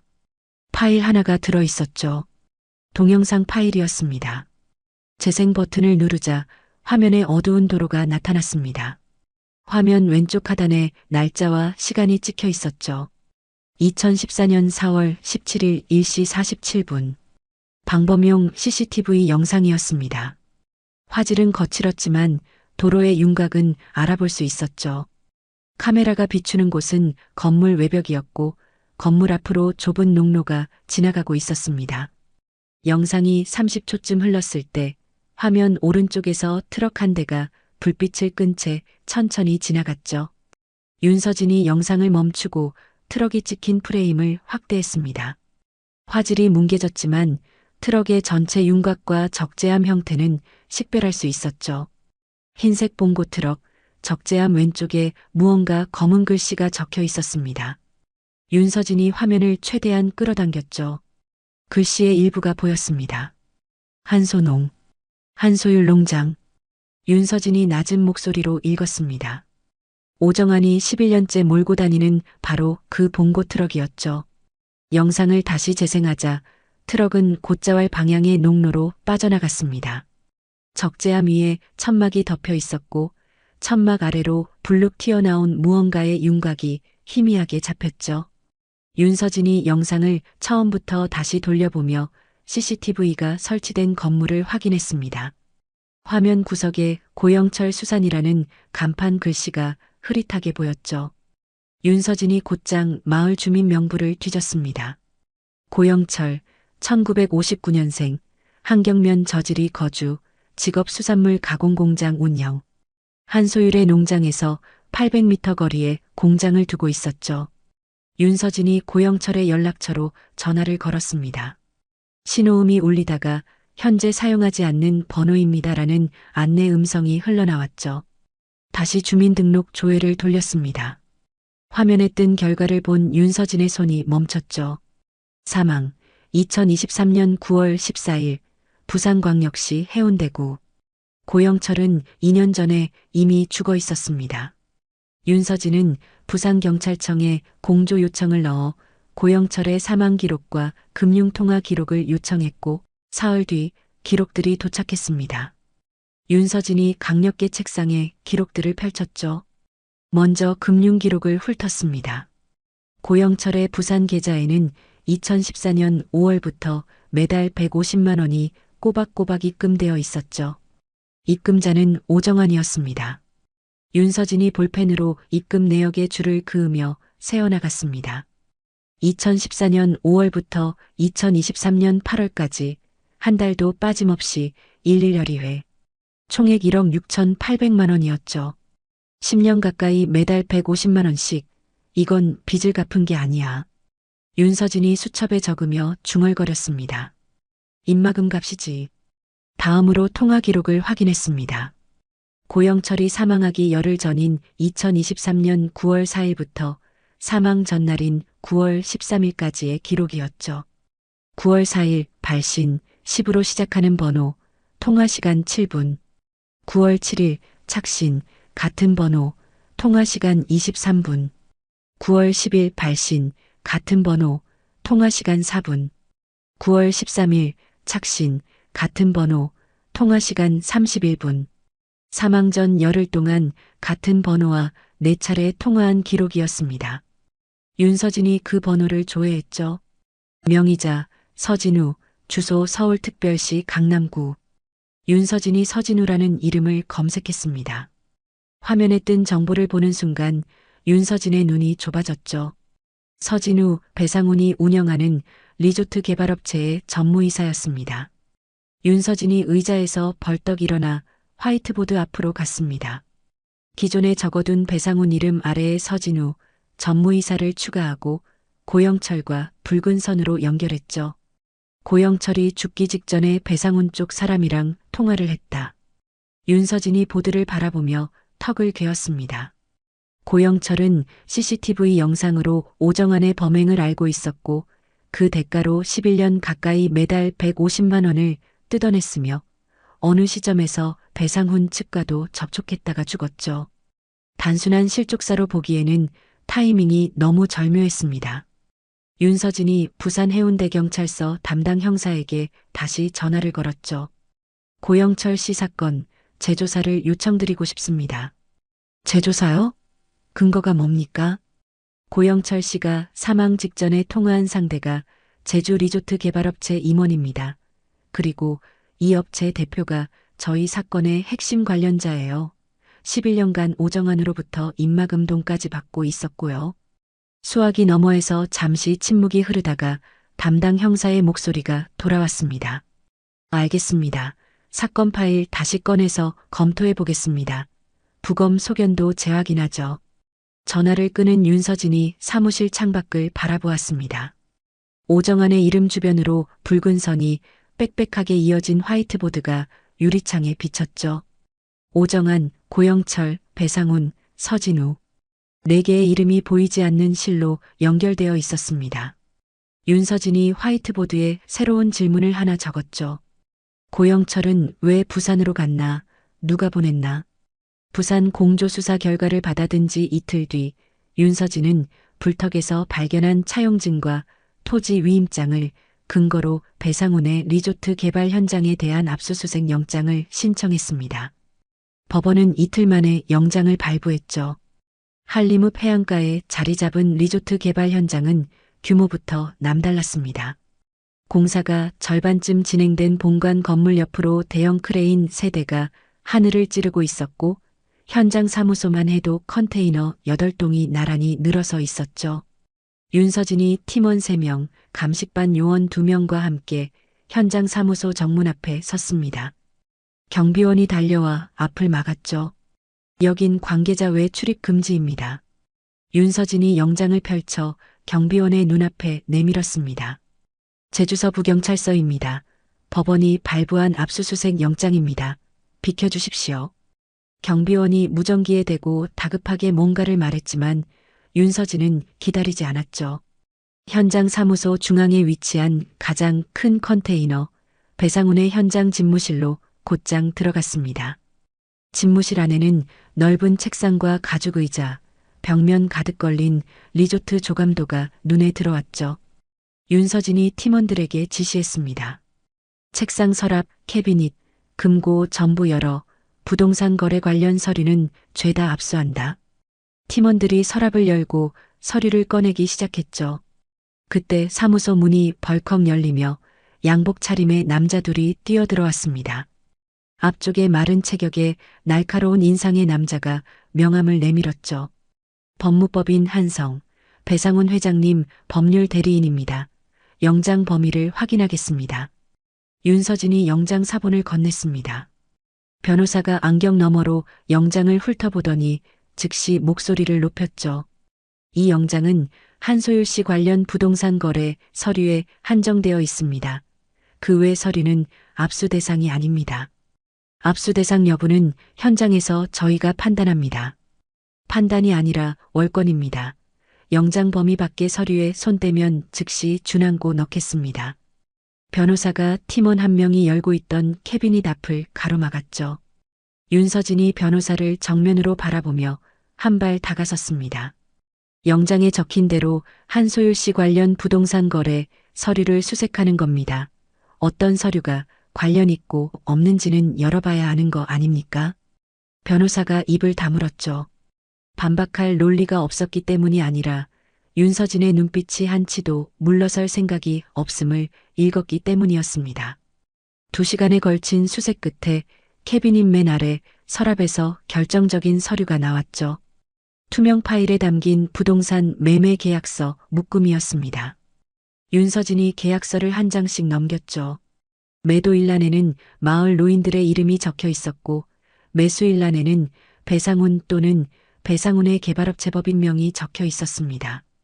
그런데 계약서마다 매도인 이름 옆에 붙어 있는 위임장 사본이 윤서진의 시선을 붙잡았죠. 불턱 지하에서 발견한 것과 똑같은 양식의 토지 위임장이었습니다. 본인 소유의 토지에 관한 일체의 처분 권한을 한소율에게 위임한다. 한소율이 노인들에게서 받아낸 위임장을 이용해 배상훈 측에 토지를 넘긴 정황이 서류 위에 그대로 남아 있었죠. 매매가 총액을 합산하니 14억 원이 넘었습니다. 윤서진이 압수한 서류 상자를 차에 싣고 현장을 빠져나오려는데 사무소 앞에 검은색 대형 승용차가 멈춰 섰습니다. 뒷문이 열리더니 60대 후반, 은발을 뒤로 넘긴 건장한 체격의 남자가 내렸죠. 배상훈이었습니다. 배상훈이 양복 단추를 채우며 윤서진에게 다가왔습니다. 경위, 내 사무실을 뒤지는 건 아무래도 좀 지나친 거 아닌가? 목소리는 낮았지만 압박감이 실려 있었죠. 윤서진이 압수 목록 사본을 내밀며 대답했습니다. 법원 영장에 따른 적법한 수색입니다. 압수 목록 확인하시고 서명해 주십시오. 배상훈이 목록을 훑어보더니 코웃음을 쳤죠. 한소율이랑 내가 거래한 건 합법적인 부동산 매매야. 모든 서류가 정당하게 처리됐어. 11년 전 일을 가지고 생사람을 잡으려는 건가? 합법 여부는 수사를 통해 확인하겠습니다. 좋아, 마음대로 해. 대신 이 수사가 어떤 결과를 낳는지 잘 지켜보게. 배상훈이 검은 승용차에 올라 현장을 떠났습니다. 그날 저녁 배상훈은 호텔 연회장에서 기자회견을 열어 경찰의 표적 수사라며 강하게 반발했지만 고영철과의 관계는 아는 바 없다며 선을 그었죠. 그때 책상 위에 유선 전화가 울렸죠. 국과수였습니다. 윤경희님, 빌레몬 유골 옆에서 발견된 57 도장 감정 결과 나왔습니다. 윤서진이 수화기를 귀에 바짝 붙였죠. 말씀하세요. 도장 바닥면에 새겨진 글자를 복원했습니다. 두 글자입니다. 정환. 윤서진의 손가락이 볼펜 위에서 멈췄습니다. 오정환의 정환 맞습니까? 한자까지 대조해야 확정이지만 서체가 정각 양식이고 57 기법으로 보아 미술 관련 종사자가 제작한 낙관으로 판단됩니다. 오정환 씨가 미술교사 출신이라고 하셨죠? 맞습니다. 그리고 도장 나무 재질에서 미세한 섬유 잔여물이 검출됐는데 면직물 섬유입니다. 옷주머니 안쪽에 오래 넣고 다닌 흔적이에요. 윤서진이 11년 전 오정환의 참고인 사진을 떠올렸습니다. 남색 바람막이 점퍼, 왼쪽 가슴 주머니가 불룩하게 튀어나와 있던 그 사진이었죠. 경희님, 추가로 하나 더 있는데요. 도장에서 미량이지만 혈흔 반응이 나왔습니다. 11년이 지나서 유전자 추출은 어렵지만 혈흔이 묻어 있었던 건 확실합니다. 전화를 끊은 윤서진이 자리에서 일어났습니다. 화이트보드 앞에 서서 오정환 이름 아래에 새로운 줄을 적었죠. 57 도장, 정황 각인, 유골 옆에서 발견, 혈흔 반응 양성. 오정환이 사건 현장에 있었다는 물증이 11년 만에 손에 잡힌 것이었습니다. 윤서진이 화이트보드를 한 발 물러서서 바라보았습니다. 왼쪽에는 배상훈과 서진우, 고영철이 붉은 선으로 엮여 있었고 오른쪽에는 오정환의 이름 아래로 증거들이 줄줄이 매달려 있었죠. 두 갈래의 선이 한소율이라는 이름 위에서 하나로 만나고 있었습니다. 윤서진이 수첩을 펴서 내일 할 일을 적었죠. 오정환 2차 소환, 도장 대질. 배상훈 압수수색이 마무리되고 열흘이 지났습니다. 윤서진은 오정환을 소환하기 전에 한 곳을 먼저 들러야 했죠. 한경명과 인접한 한림읍 외곽에 자리 잡은 한라요양원이었습니다. 오정환의 어머니 강분이가 7년째 이곳에 입원해 있었습니다. 수사 과정에서 오정환의 가족관계를 파다 보니 어머니의 존재가 떠올랐죠. 2014년 당시 67, 알츠하이머 초기 판정을 받고 요양원에 들어간 기록이 있었습니다. 윤서진이 요양원 원장실 문을 두드렸습니다. 제주서부경찰서 윤서진 경위입니다. 이번 환자 강분이 어르신에 대해 여쭤볼 게 있어서 왔습니다. 흰 가운을 입은 원장이 안경 너머로 윤서진을 살폈죠. 강분이 어르신은 치매가 상당히 진행된 상태입니다. 면담이 가능한 컨디션인지는 그때그때 달라요. 짧게라도 괜찮습니다. 한번 만나볼 수 있겠습니까? 원장이 잠시 망설이다 고개를 끄덕였습니다. 간호사의 안내를 받아 2층 병실로 올라갔죠. 복도에서 소독약 냄새가 코끝을 스쳤습니다. 병실 문을 열자 창가 쪽 침대에 작고 마른 할머니가 앉아 있었죠. 79의 강분이는 흰 머리카락이 듬성듬성 남은 머리에 분홍색 잠옷을 입고 있었습니다. 무릎 위에 올린 두 손이 쉴 새 없이 이불 자락을 쥐었다 놓았다를 반복하고 있었죠. 윤서진이 침대 옆 의자에 조용히 앉았습니다. 어르신, 안녕하세요. 저는 윤서진이라고 합니다. 강분이가 천천히 고개를 돌렸죠. 초점 없는 눈이 윤서진의 얼굴 위를 한참 더듬었습니다. 누구? 어르신 아들 정환 씨 일로 잠깐 왔습니다. 정환이? 강분이의 눈에 아주 잠깐 무언가 스치는 빛이 있었죠. 하지만 이내 시선이 흐려지며 창밖으로 빠져나갔습니다. 비가 오나 밖에 비가 오네. 윤서진이 창밖을 보았습니다. 맑은 하늘에 구름 한 점 없었죠. 어르신, 비 오는 날에 무슨 일이 있었습니까? 강분이가 이불 자락을 움켜쥔 채 고개를 저었습니다. 시끄러웠어. 며느리가 소리를 질렀어. 왜 그렇게 소리를 질러? 윤서진의 등줄기에 찬 기운이 흘렀죠. 며느리요? 며느리가 언제 소리를 질렀습니까? 그 밤에 비가 왔어. 며느리가. 강분이의 입술이 파르르 떨리더니 말이 끊겼습니다. 눈동자가 다시 초점을 잃었죠. 어르신, 조금만 더 말씀해 주세요. 그 밤에 어디 계셨습니까? 나는 어디 있었지. 강분이가 양손으로 이마를 감싸쥐며 고개를 흔들었습니다. 무서웠어. 어두웠어. 정환이가 울었어. 강분이의 목소리가 점점 가늘어지더니 중얼거림으로 바뀌었죠. 더 이상의 대화는 불가능했습니다. 윤서진이 조심스럽게 자리에서 일어나 병실을 나왔죠. 복도에서 기다리고 있던 원장에게 물었습니다. 강분이 어르신이 2014년에 여기 입원해 계셨죠? 네, 2013년 가을에 입원하셨으니까 2014년이면 입원한 지 반년쯤 됐을 때네요. 2014년 4월 16일 전후로 어르신이 요양원을 무단으로 빠져나간 적이 있습니까? 원장의 표정이 굳었죠. 그런 일이 있었다면 기록이 남아있을 겁니다. 확인해 볼게요. 원장이 사무실 컴퓨터 앞에 앉아 입원 기록을 뒤졌습니다. 마우스를 몇 번 누르더니 화면을 가리키며 말했죠. 여기 있네요. 2014년 4월 16일 밤 8시 30분 야간 점호 시 강분이 환자 부재 확인 밤 11시 20분에 요양원 정문 앞에서 배회 중인 것을 야간 당직 간호사가 발견하여 병실로 복귀시킴. 윤서진이 화면에 바짝 얼굴을 가져갔습니다. 밤 8시 반부터 11시 20분까지 약 3시간 동안 밖에 있었다는 겁니까? 그렇게 되네요. 당시 기록을 보면 환자가 잠옷 차림의 맨발이었고 발바닥에 흙이 묻어 있었다고 적혀 있습니다. 발바닥에 흙이요? 치매 환자가 밤에 배회하는 건 드문 일은 아닙니다.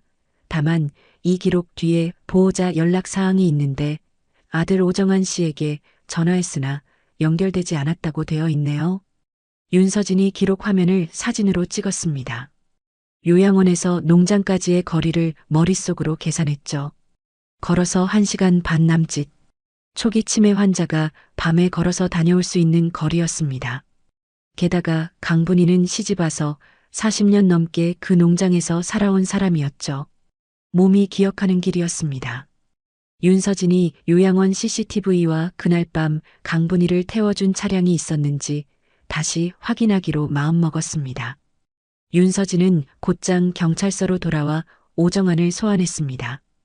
오정환이 조사실에 들어섰을 때 표정은 지난번보다 훨씬 굳어 있었죠. 턱에 면도하지 않은 수염이 거뭇거뭇 자라 있었고 눈 아래 그늘이 더 짙어져 있었습니다. 윤서진이 테이블 맞은편에 앉으며 서류 한 장을 꺼냈죠. 오정환 씨 국가수 감정 결과가 나왔습니다. 서류를 오정환 쪽으로 밀었습니다. 빌레못에서 소율 씨 유골 옆에 묻혀있던 도장 기억나시죠? 바닥에 새겨진 글자가 복원됐습니다. 정환, 오정환 씨의 낙관입니다. 오정환의 시선이 서류 위에 못 박혔죠. 입술이 미세하게 벌어졌다 닫혔습니다. 그 도장에서 혈흔 반응도 나왔습니다. 11년이 지나서 누구의 피인지까지는 확인이 안 되지만 피가 묻어 있었던 건 확실합니다. 오정환이 테이블 아래에서 두 손을 깍지 끼었죠. 손가락 마디가 하얗게 질릴 만큼 힘이 들어가 있었습니다. 교사 시절에 쓰던 도장이 왜 소율 씨 유골 옆에 있었습니까? 모릅니다. 잃어버린 지 오래입니다. 언제 잃어버렸습니까? 기억 안 납니다. 윤서진이 두 번째 서류를 꺼냈습니다. 요양원 기록이었죠. 오정환 씨 어머니 강분희 어르신 2014년 4월 16일 밤 8시 반에 요양원에서 사라졌습니다. 밤 11시 20분에 맨발의 흙투성이 상태로 돌아왔고요. 오정환의 어깨가 눈에 띄게 굳었습니다. 요양원에서 오정환 씨에게 전화했는데 안 받았더군요. 그 시간에 어디 계셨습니까? 집에 있었습니다. 전화를 못 들었을 수도 있지 않습니까? 어머니가 그날 밤 농장에 계셨죠? 윤서진이 오정환의 눈을 정면으로 응시하며 물었습니다. 오정환의 눈동자가 좌우로 흔들렸죠. 아닙니다.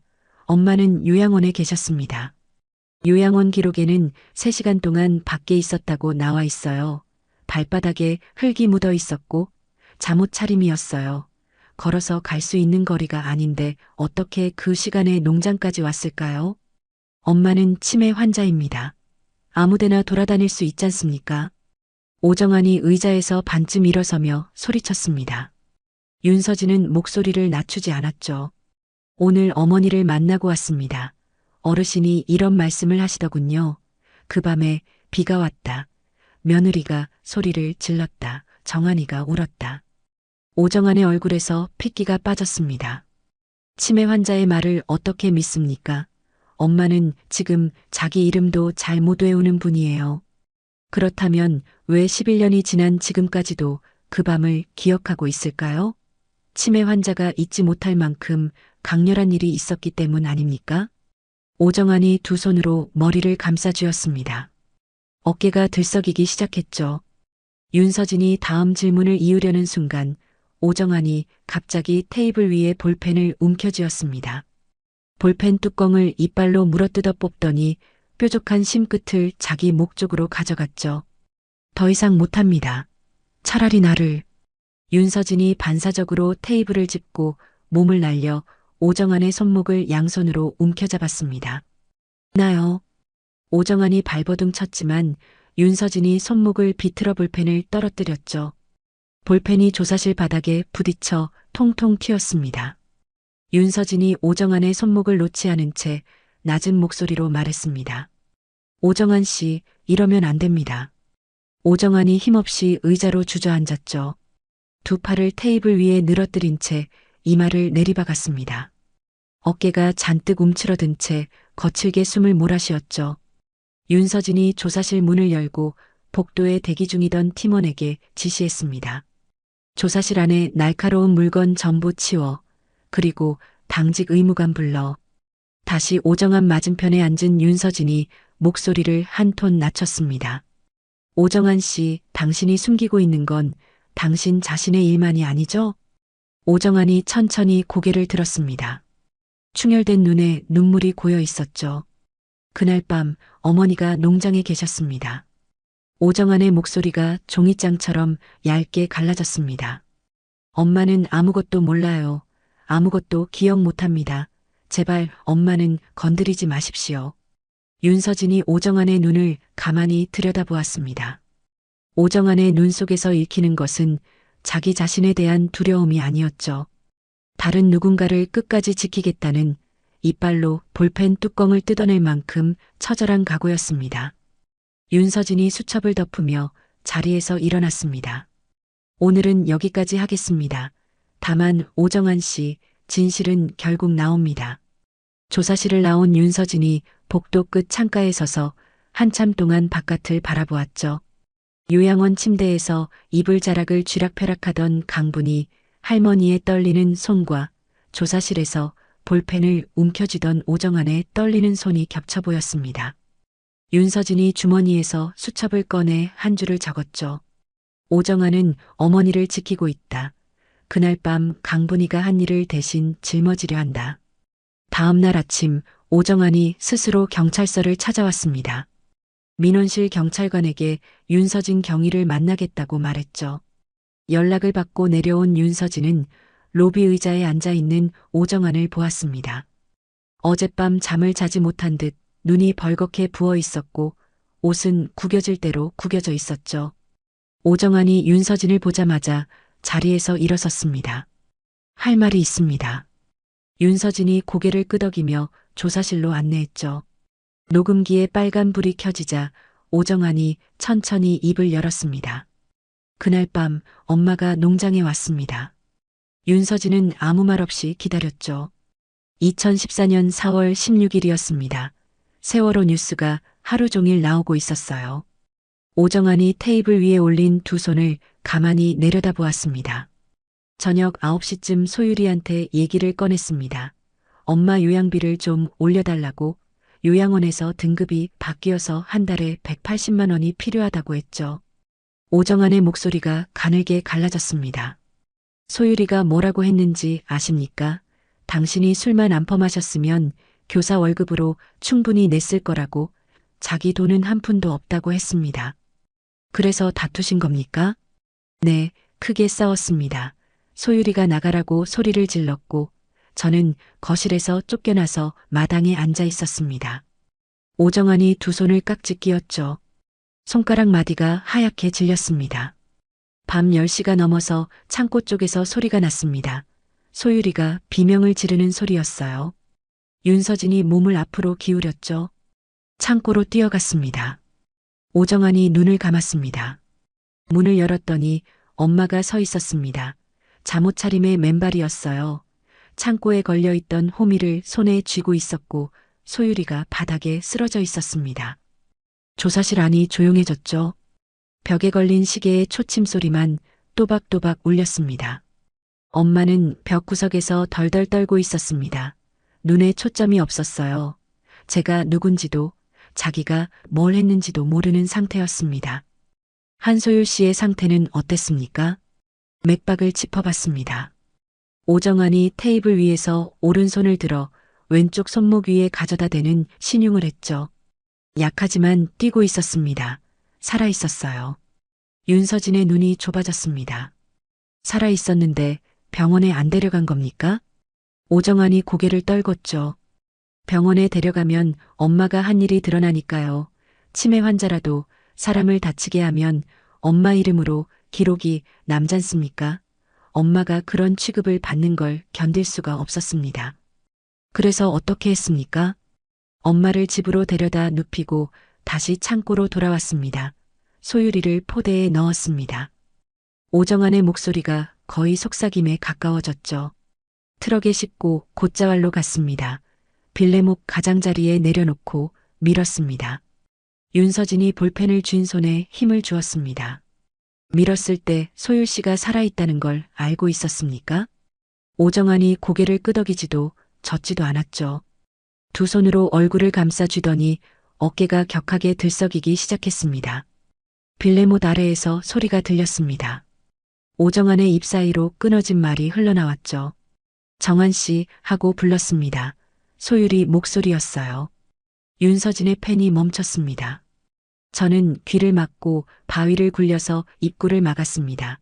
그 위에 생석회를 뿌리고 흙을 덮었습니다. 날이 밝을 때쯤 그 자리에 동백나무를 심었습니다. 오정환이 얼굴에서 손을 떼었죠. 눈이 충혈을 넘어 터질 것처럼 부어 있었습니다. 그리고 아침 8시에 경찰서에 가서 실종 신고를 넣었습니다. 윤서진이 오정환의 눈을 똑바로 바라보았습니다. 소율 씨의 가방에서 돈을 가져갔죠? 네, 7천만 원이 들어 있었습니다. 엄마 요양비하고 밀린 빚을 갚았습니다. 고영철 씨에게 매달 150만 원을 보낸 것도 사실입니까? 고 사장님이 그날 밤에 자기 공장 앞을 지나는 트럭을 봤다고 했습니다. 입 다물어 달라고 사정했더니 매달 돈을 내놓으라고 하더군요. 고영철 씨가 부산에서 죽은 건 알고 있었습니까? 오정환이 고개를 끄덕였죠. 뉴스에서 봤습니다. 제가 한 일은 아닙니다. 윤서진이 녹음기를 멈추고 자리에서 일어났습니다. 오정환 씨, 소율 씨가 빌레못 안에서 벽을 긁었다는 거 알고 있죠? 손가락뼈 사이에서 현무암 성분이 나왔습니다. 살아있는 사람을 그 안에 넣고 막아버린 겁니다. 오정환이 고개를 떨궜죠. 이마가 테이블에 닿을 듯 깊이 숙여졌습니다. 저는 엄마를 지키고 싶었을 뿐입니다. 갈라진 목소리가 조사실의 차가운 공기 속으로 스며들었습니다. 조사실을 나온 윤서진이 복도에서 팀원에게 조용히 말했습니다.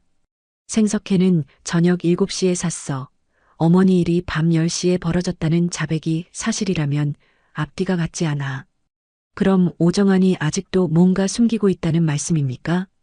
우발적 사고를 뒷수습한 게 아니라 원래 그 밤에 아내를 처리할 생각이었을지도 몰라. 어머니 일은 그 계획에 얹힌 우연일 뿐이고. 팀원이 마른 침을 삼켰죠. 그럼 자백의 어디까지가 진실입니까? 어머니가 소율 씨를 다치게 한 건 사실일 거야. 하지만 오정환은 그 상황을 이용했어. 어쩌면 그 전부터 기다리고 있던 기회였는지도 모르지. 윤서진은 다음 날부터 오정환의 자백을 뒤집을 물증을 찾아 나섰습니다. 먼저 농자재 상점 현다로를 다시 찾아 4월 16일 오정환의 태도를 확인했죠. 현다로는 그날 오정환이 평소와 달리 말수가 적었고 생석회를 40kg짜리 2포대나 사면서도 용도를 묻는 자신에게 답을 피했다고 진술했습니다. 두 번째로 윤서진은 한소율의 은행 거래 내역을 다시 열어봤습니다. 사건 열흘 전인 4월 6일 한소율이 부산의 한 이삿짐 센터에 계약금 50만 원을 송금한 기록이 나왔죠. 이삿짐 센터에 확인한 결과 한소율은 5월 초 육지로 짐을 옮기기로 예약해 두었고 계약자란에는 본인 이름만 적혀 있었습니다. 아내가 남편 몰래 섬을 떠날 준비를 하고 있었던 겁니다. 세 번째, 창고 안쪽 벽 아래에서 감식반이 뒤늦게 발견한 것이 있었습니다.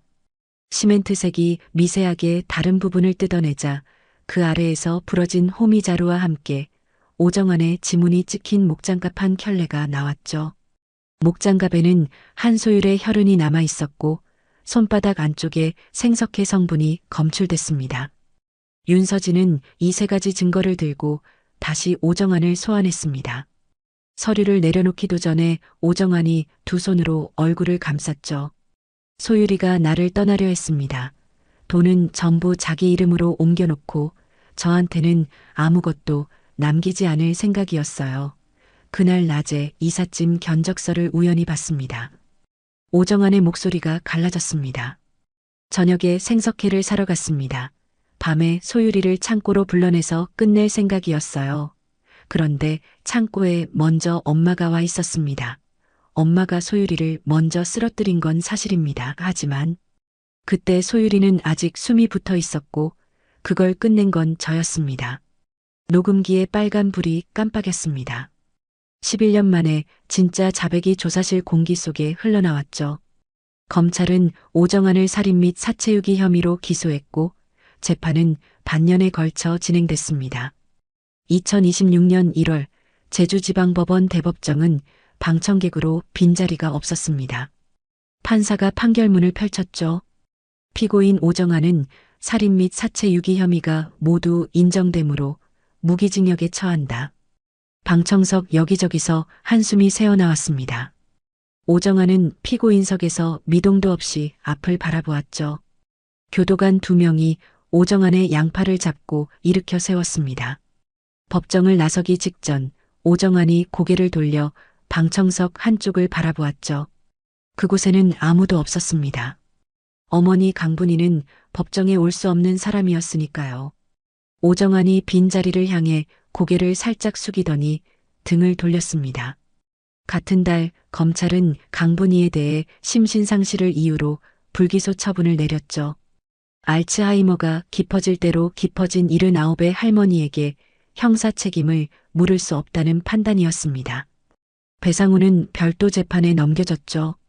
비자금 조성, 부동산 투기, 그리고 고영철 의문사에 대한 공모 혐의가 줄줄이 붙었습니다. 재판이 시작되자 배상훈의 얼굴에서 기자회견 때의 당당함은 온데간데 없이 사라졌죠. 그해 3월 초 윤서진은 홀로 한경면 저지리 농장을 찾았습니다.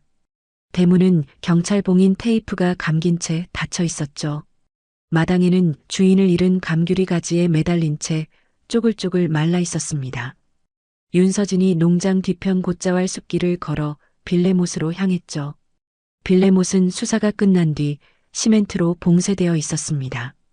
그 위에 동백나무 한 그루가 여전히 서 있었죠. 가지 끝에 붉은 동백꽃 몇 송이가 매달려 있었고 나무 아래에는 통째로 떨어진 꽃송이들이 흙 위에 흩어져 있었습니다. 윤서진이 품에서 흰 국화 한 송이를 꺼내 봉쇄된 빌레못 앞에 놓았죠. 한소율 씨, 늦어서 죄송합니다. 윤서진이 고개를 숙이고 한동안 눈을 감았습니다. 제주의 봄바람이 동백나무 가지를 흔들었고 붉은 꽃 한 송이가 소리 없이 떨어져 흰 국화 옆에 나란히 놓였죠. 같은 시각 한라요양원 2층 병실. 강분이가 침대에 앉아 창밖을 바라보고 있었습니다. 간호사가 점심약을 가져와 말을 걸었죠. 어르신, 약 드세요. 강분이가 간호사를 돌아보지 않은 채 중얼거렸습니다. 정하나. 네. 어르신, 뭐라고 하셨어요? 그날 밤에 내가 그랬지. 강분이의 목소리는 맑았습니다. 11년 동안 안개 속에 잠겨있던 의식이 찰나처럼 깨어난 순간이었죠. 하지만 간호사가 약컵을 내밀자 강분이의 눈이 다시 흐려졌습니다. 이게 뭐야? 이거 누구 거야? 강분이가 약컵을 낯설다는 듯 이리저리 돌려보았죠. 잠깐 열렸던 기억의 문이 다시 닫혔습니다. 제주교도소 접견실. 면회 창구 직원이 전화기를 내려놓으며 고개를 저었습니다. 오정한 수용자가 면회를 거부했습니다. 어머니한테 자기가 있는 곳을 알리지 말아달라고 전해달랍니다. 면회를 신청한 것은 요양원 사회복지사였죠. 강분이가 드문드문 정한이 어디 갔어라고 묻는 날이 있어서 한번 만나게 해주려 했던 것이었습니다. 사회복지사가 접견실을 나서며 한숨을 내쉬었죠. 그 시각 농장 위로 비가 내리기 시작했습니다. 윤서진이 곶자왈에서 나와 차에 올라탔죠. 와이퍼가 빗물을 긁어내는 사이로 감귤밭이 보였습니다. 수확하지 못한 주황빛 감귤들이 빗물에 젖어 더 짙은 색으로 물들고 있었죠. 그 너머로 동백나무의 붉은 꽃이 비를 맞으며 하나씩 떨어지고 있었습니다. 윤서진이 시동을 걸고 농장을 빠져나왔죠. 백미러 속에서 감귤밭과 동백나무가 빗줄기에 가려 점점 흐려졌습니다. 비는 밤새 그치지 않았습니다. 오늘의 이야기 어떠셨나요? 11년이라는 긴 세월, 제주의 푸른 감귤밭 아래 묻혀있던 진실이 마침내 그 서늘한 모습을 드러냈습니다. 아내를 차가운 구덩이에 버리고 그 위에 동백나무를 심어 11년을 가꾼 한 남자. 그는 그것을 어머니를 지키기 위한 유일한 선택이라 믿었을지도 모릅니다. 하지만 그 결과는 어땠습니까? 지키고자 했던 어머니는 자신이 무엇을 했는지조차 기억하지 못하는 안개 속에 갇혔고 한때 곁에 있던 아내는 어둠 속에서 그의 이름을 부르며 비참한 최후를 맞이했습니다. 효심이라는 이름 뒤에 숨겨진 인간의 나약함과 이기심이 낳은 비극이었습니다. 진실은 때로 감당하기 힘들 만큼 고통스럽습니다. 하지만 덮어둔 거짓 위에 세운 일상은 결코 오래가지 못한다는 것을 오늘 이 사건이 우리에게 말해주고 있습니다. 동백꽃은 시들지 않고 통째로 떨어집니다. 그날 밤의 진실처럼 어느 날 갑자기 소리 없이 떨어져 모든 것을 드러내고 맙니다. 비에 젖은 감귤밭 위로 떨어진 붉은 동백꽃처럼 남겨진 사람들의 가슴에도 오래도록 지워지지 않을 시린 자국이 남았습니다. 이야기를 끝까지 들어주신 분이 계시다면 구독 버튼을 눌러주시고 잘 들었다고 댓글 하나만 남겨주세요. 감사합니다.